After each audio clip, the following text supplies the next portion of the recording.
What up, YouTube, man? It's your boy, I'm back, man, with another reaction. I ain't gonna cap, bro. I be watching, like, the scary video reactions and shit. I be into, like, disturbing content reactions and shit, bro. So it's only right I did one, but, bro, like, I be watching, like, what is it, like, Nexpo or Nick Crowley, whatever, them type shit. But, bro, I think this shit even worse, bro. I found this shit the other day, bro, just looking. The MorbidReality shit, bro.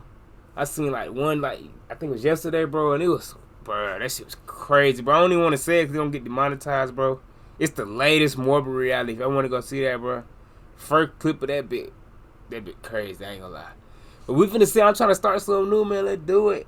MorbidReality. This is some disturbing shit, man. I don't know what's finna happen, man. Let's do it. This 23, I guess, is one of them. Just a random one. The internet is a vast place. Nearly any question that comes to mind can be answered with a simple keystroke. Any curiosity can be quelled with a simple search term. And yet, when we hit enter and look upon the very answer we sought out to find, many of us experience a very peculiar kind of cognitive dissonance. The answer you sought out is grotesque and disturbing. And yet, you can't look away, and you don't know why. It's almost crazy, like bro, because I know, like, the MorbidReality, it's like a Reddit thing. That's really what I was looking up. I just looked it up just to find it. Like, to see if there's videos on it. There's really, like, he do series of these shits, bro. With our MorbidReality is a task fit for no one. Whew. I ain't gonna cap, I don't know what the hell finna happen, man.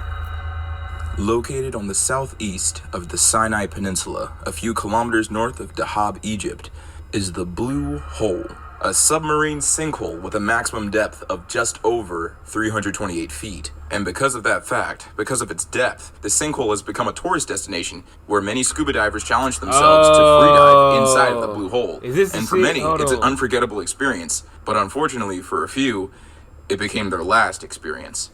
And one of those people is named Yuri Lipsky.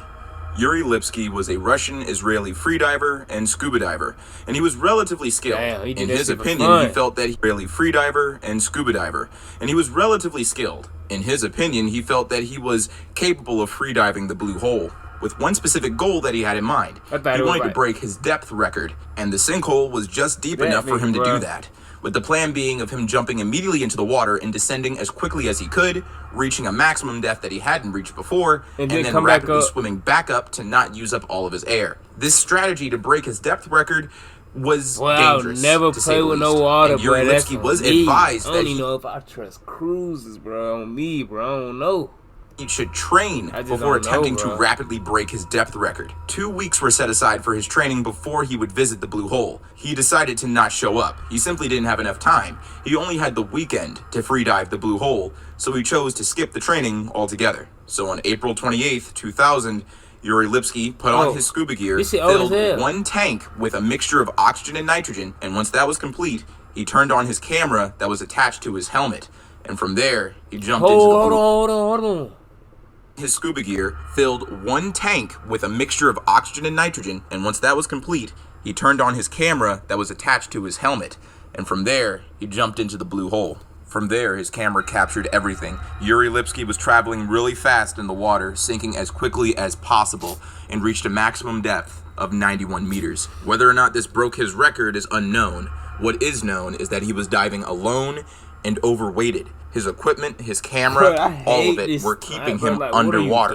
He tried to rapidly resurface, but over time he became more and more disoriented. This was because he had improperly mixed the gases in his tank. He had one tank of oxygen and nitrogen, and the mix was not balanced. His tank contained mostly oxygen, and because of the extreme pressure of being under 91 meters of water, Yuri Lipsky was beginning to succumb to oxygen toxicity, along with nitrogen narcosis because of how little nitrogen was in his tank. Wait, what?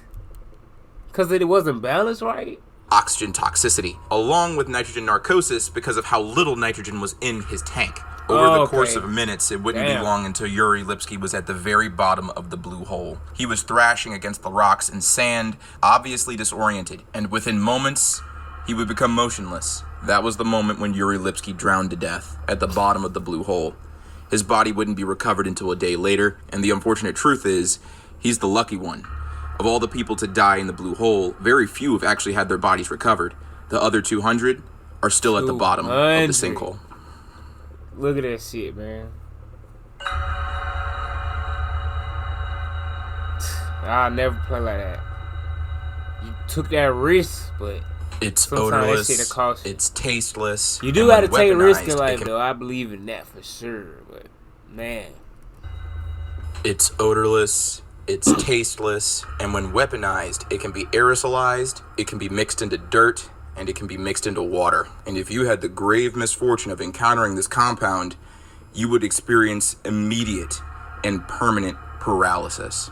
The dangerous compound in question is simply called VX.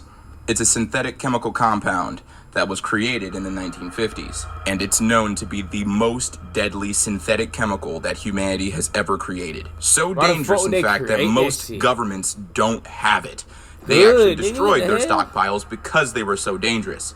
To truly put forward the dangerousness of this chemical, most developed nations with developed governments will maintain their nuclear arsenal before they would maintain their VX arsenal. As of this year, VX has never been used in a military conflict, but yet it's still been used on people, just individuals. And today I'm going to tell you the story of one of the rare times that VX was used against another human. But before I start that, let me explain to you what VX truly does to your body. You see, VX is not your typical nerve agent. It's the nerve agent. When 1/10 of a milligram of VX is inhaled, it begins to react with the chemicals that regulate your nervous system. The VX molecule is pretty large and pretty reactive. It either connects or destroys anything that it touches, and most of those compounds are associated with your nervous system, making it difficult for you to move anything, including your diaphragm. So many people who are exposed to VX quickly choke, then collapse onto the ground, and then while completely conscious and awake, realize quickly that they can't breathe on their own, and then they suffocate to death. This shit's scary as hell, bro. I ain't gonna lie. This is Kim Jong-nam, the paternal half-brother of Kim Jong-un. Wow. He was born on May 10th, 1971 in Pyongyang, North Korea, to one of 4 women known to have had children. 1971 in Pyongyang, North Korea, to one of 4 women known to have had children with Kim Jong-il.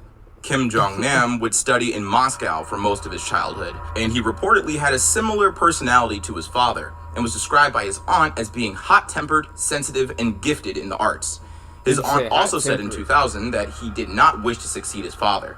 Like Kim Jong-il, he was interested in film. He wrote scripts and short films from a young age, and his father also created a small movie set for him to use.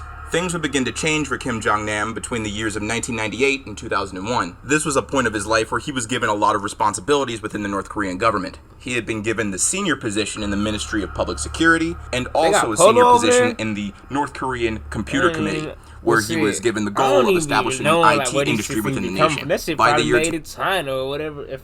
I don't even know. 2001 came around, things started to get a little bit messy for Kim Jong-nam. He was caught in Japan with a fake Chinese passport, and this was embarrassing for him. His father would come to find out. Korea, I'm not stupid. He was caught in Japan with a fake Chinese passport. Things started to get a little bit messy for Kim Jong-nam. He was caught in Japan with a fake Chinese passport, and this was embarrassing for him. His father would come to find out that he was caught in Japan with a fake passport, and the reason why he was there wasn't for any legitimate government work, but to visit Tokyo Disneyland. This moment was very embarrassing for not only his father, but for the entire North Korean nation, and it led to some decisions being made about who was going to run the nation next after Kim Jong-il passed away. The entire Kim family and most of the North Korean government began to focus on Kim Jong-nam's half-brother, Kim Jong-un. Over the course of the early 2000s, Kim Jong-un would become more and more familiar with the inner workings of the North Korean government, with the fullest expectation that he would be given power. Kim Jong-nam, on the other hand, didn't really fight this. He understood that he was too young and too inexperienced to actually have power in the nation, and at that point he had been exiled from North Korea because he had shared some thoughts and ideologies that were aligned with capitalism as opposed to communism. It wouldn't be until 2012 when Kim Jong-nam wrote a book titled My Father Kim Jong-il and Me. This book detailed his life and his upbringing and why he was not the leader of North Korea. He mentioned how he never really had interest in becoming a leader and understood that he didn't have the skills or background necessary to really control the nation. But he also voiced his concerns about how the nation was run and how North Korea itself is in dire need of some serious reforms. This book and Kim Jong-nam's behavior outside of North Korea made North Korean officials a little nervous, with Kim Jong-nam being Kim Jong-il's son and voicing his opinions that are diametrically opposite to those of his father's wasn't a good look.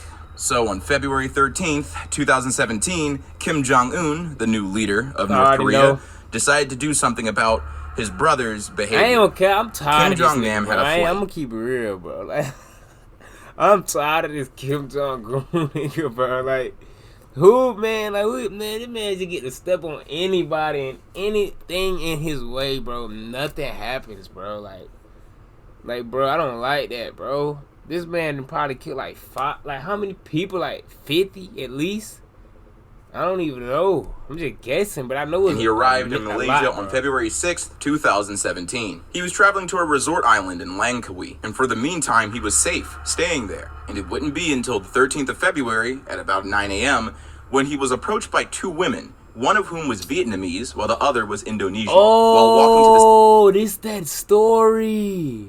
This is that story. I seen DJ Ghost, I think, react to this, but I ain't watched the whole thing. But hold on, it might be self-checkout desk at the Kuala Lumpur airport, these two women approached him and ambushed him with VX. They sprayed it in his face, and within how they ain't get affected by it then? moments he was choking, sputtering, and quickly losing control of his limbs and his balance. And from there, he would collapse onto a lounge chair, and his diaphragm would stop working. He would only have a few minutes left of life before he completely suffocated to death, with his body being left in the lounge chair in a very awkward position. His knees bent at 90 degrees and his arms are splayed out. He was taken to the hospital, but that was where he was pronounced dead. He was not alive for the entire trip. The two women who were involved were quickly identified and captured. Both were charged with the murder of Kim Jong-nam, but oddly enough, their murder charges were dropped and changed to a lesser charge of voluntarily causing hurt by dangerous weapons or means, and received a sentence of 3 years and 4 months. The two women were released from prison in 2019. There was a large international reaction to this very blatant assassination. Kim Jong-un just powered or whatever, bro. What?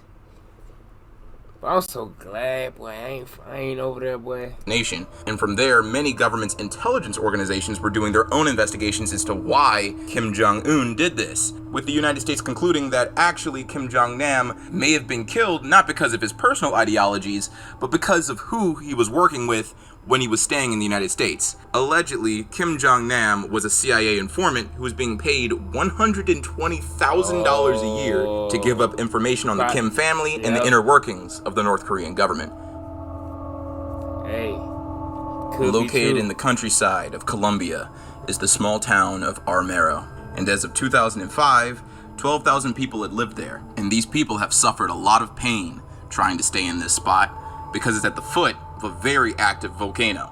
Nevado del Ruiz is a large stratovolcano that periodically erupts, with its first eruption taking place over 150,000 years ago. The volcano usually generates Vulcan to Polynean eruptions. This leads to the creation of pyroclastic flows, which is a mix of hot gases and rocks that will pour down the side of the mountain. And following that pyroclastic flow is a lahar, which consists of water, trees, rocks, mud, dissolved gases, and any living being that was picked up by the fast-moving water and mud. This occurs because the mountain is typically covered in glaciers, and when a volcanic eruption occurs, all of that water melts, and immediately the water cascades down the mountain, washing everything out of its way. And that's exactly what happened on November 13th, 1985. By September of 1985, seismic measurements had been taken at the base of the mountain, and the tremors were significant. Many of the townspeople knew that another eruption was imminent, and immediate evacuation was mandatory. It wouldn't be until less than a month later that the eruption occurred. It was small, but it melted 5 to 10% of the ice cap that covered the top of the mountain. And from that, it triggered a serious lahar. Running at the speed of roughly 25 miles per hour, the mudflow reached the town and covered 85% of Armero in thick, heavy sludge. People were buried instantly. Houses were destroyed and buried in heavy sludge. And covered 85% of Armero in thick, heavy sludge. People were buried instantly. Houses were destroyed and buried completely. While some people were lucky enough to only suffer injuries, most of the town's people perished. As many as 25,000 people died. And unfortunately, many of them did not have an instant death. A lot of them weren't buried completely. Many of them were trapped under debris and forced to live many days in freezing water. And the name of one of those unfortunate souls was Omaira Sanchez. Omaira Sanchez lived in the neighborhood of Santander, located in Omaira. She lived with her parents. Her father was named Olivero Enrique, and her mother was named Maria Alida. They were both sorghum farmers, and they worked diligently to support Omaira and her brother, Olivero. And everything in their lives seemed relatively normal until November 13th. The night of the disaster, the entire family, including Omaira's aunt, were in the home, and they were very much awake. They were concerned about the lahar, not necessarily the eruption, and that was because there was a noticeable accumulation of glacier ice on top of the mountain. The family knew that there was going to be a devastating flood, and there was nothing that they could do about it. And once it hit, Omaira became trapped under the home's concrete and other debris and couldn't free herself. Fortunately, though, her head and shoulders were still above water, and she was able to scream until someone noticed her and got help. The rescuers tried to help her, but they realized her legs were trapped under the house's roof with her dead aunt's arms tightly clutched around her. And while all of this is happening, a photojournalist named Frank Fournier arrived in Bogota. And this wicked, bro. You don't gotta get that descriptive, bro. That shit weird, bro. Like, what? Imagine that shit, bro. What?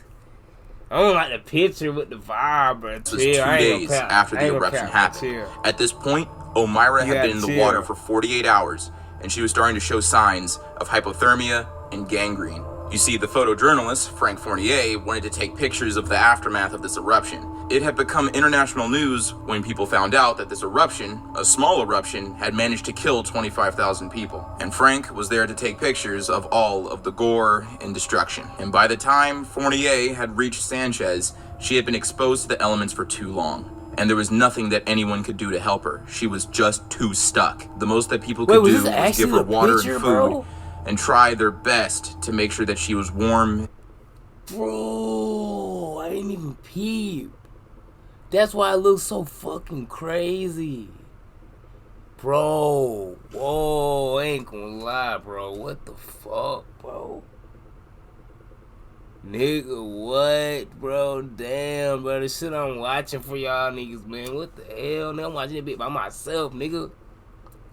Come on, bro. I'm waiting for this bit to be over. I ain't gonna count that shit.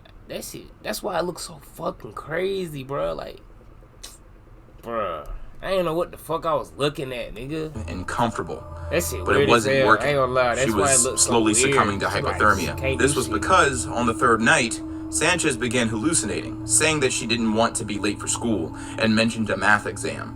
Near the end of her life, Sanchez's eyes reddened and her face swelled, her hands whitened, and at one point she asked the people to leave her so that she could rest. They did, and they took it as an opportunity to find something that could truly help her. Hours later, they returned with a pump, but they didn't realize just how bad her legs were. You see, she was bent and pinned under concrete in a weird kneeling position. Even if the water was properly drained, they would still need to remove the debris. And at that point, she didn't have a lot of time. And of course, there was the reality that maybe her legs were unsalvageable, and the rescue workers had no surgical equipment to address that. So everyone around her, in agreement, decided to just make her comfortable until things ended. And within a few hours after that, she did die, succumbing to hypothermia and gangrene on November 16th at 10:05 a.m.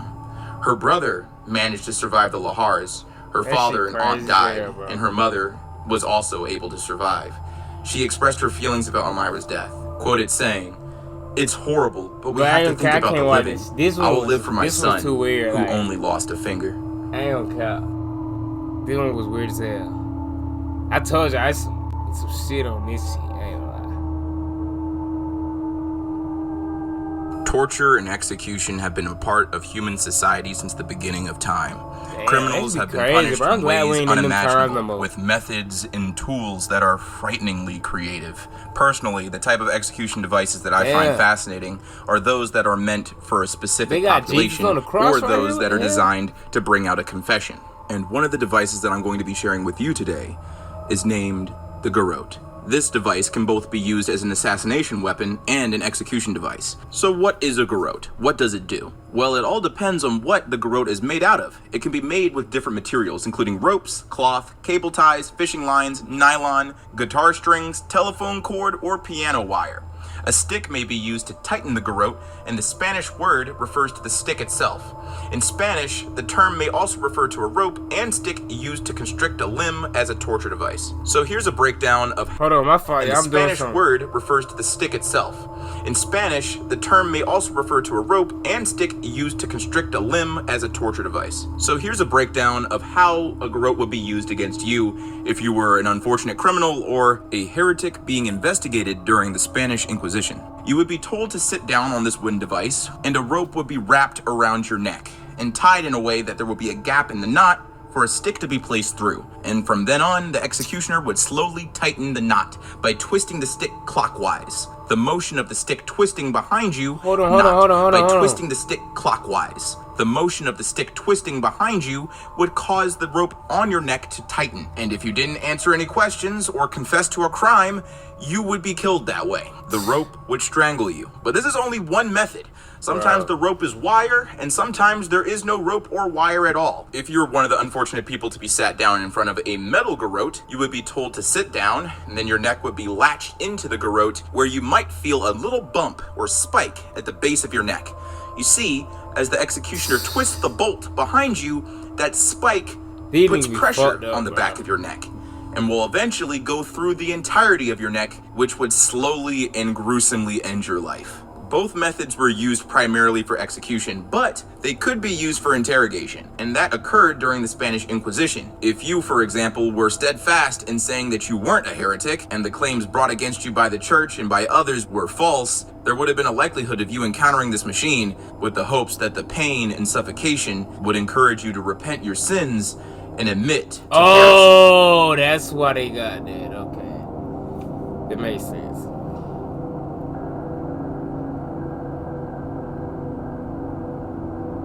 This is a photograph of a British blacksmith removing the man. leg irons off of a slave in 1907. Whoa, and this what?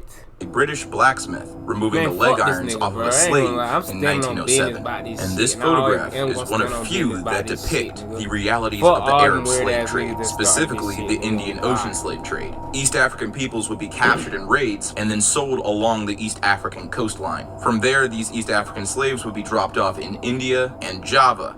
Some of these slaves would also end up in the Caribbean, but by 1907, slavery of that nature was illegal, at least in the Western world. But in the Middle East and the Arab world, it was incredibly legal, to such an extent that many British Navy ships would go out of their way to rescue slaves and free them. One of those Navy ships was named the HMS Sphinx, and the man responsible for taking these photos was named Joseph Chidwick, and he was born in 1881. And when asked about the situation that led to this photo being taken, Chidwick had this to say. The pictures were taken while I was serving aboard the HMS Sphinx, and while on an armed patrol off the Zanzibar and Mozambique coast in about 1907, we caught quite a few slavers, and those particular slaves that are in the pictures happened while I was on watch. That night, a dhow, an Arab sailing vessel, sailed by, and the slaves were all chained together. I raised the alarm and got them onto the ship and got the chains knocked off of them. They then questioned them and sent a party of Marines ashore to try and track the slave traders down. They appeared to be of Arabic origin.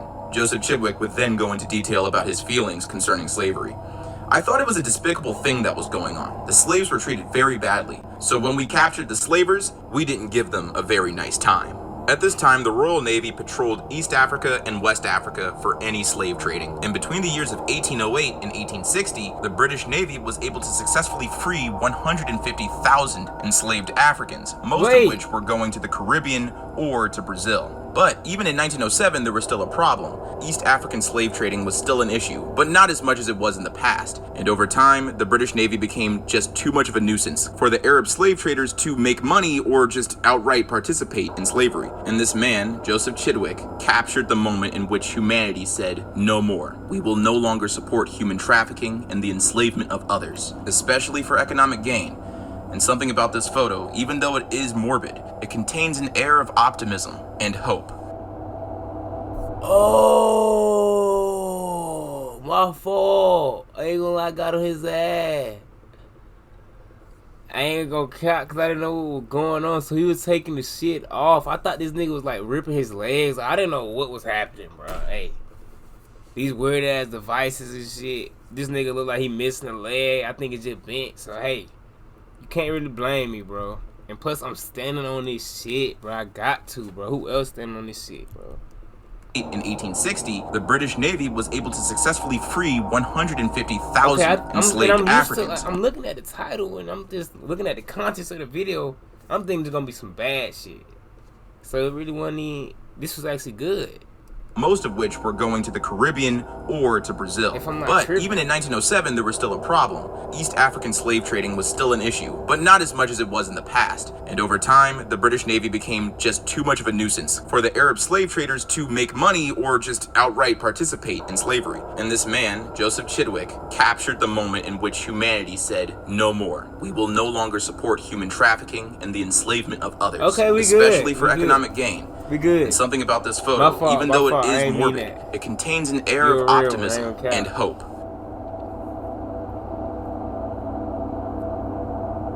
Shout out to bro. Hello everyone, I hope you enjoyed today's newest installment of the r/MorbidReality series. I know many of you guys look forward to these videos once a month, but this month, you're gonna get a whole lot more. I had so many stories for this particular video that I had to break it apart into other videos. So why not take the opportunity to spoil you guys? You guys definitely deserve it. This would be the part where I thank all of my Patreon supporters for supporting content like this. I do not like that fucking one, but I didn't know what I was looking at, nigga. That's why it looks so fucking weird, bruh. I'm like, bro, what the fuck type shit I'm looking at? This shit not edited. Like, what the fuck? That shit crazy, bro. I ain't gonna count. Yeah, that bitch not even playing no more. This shit don't even want to play no more, man. Hey, man. Y'all better tell me what y'all think about that, man. Hit the like button, hit the sub button, man. I'm out, man.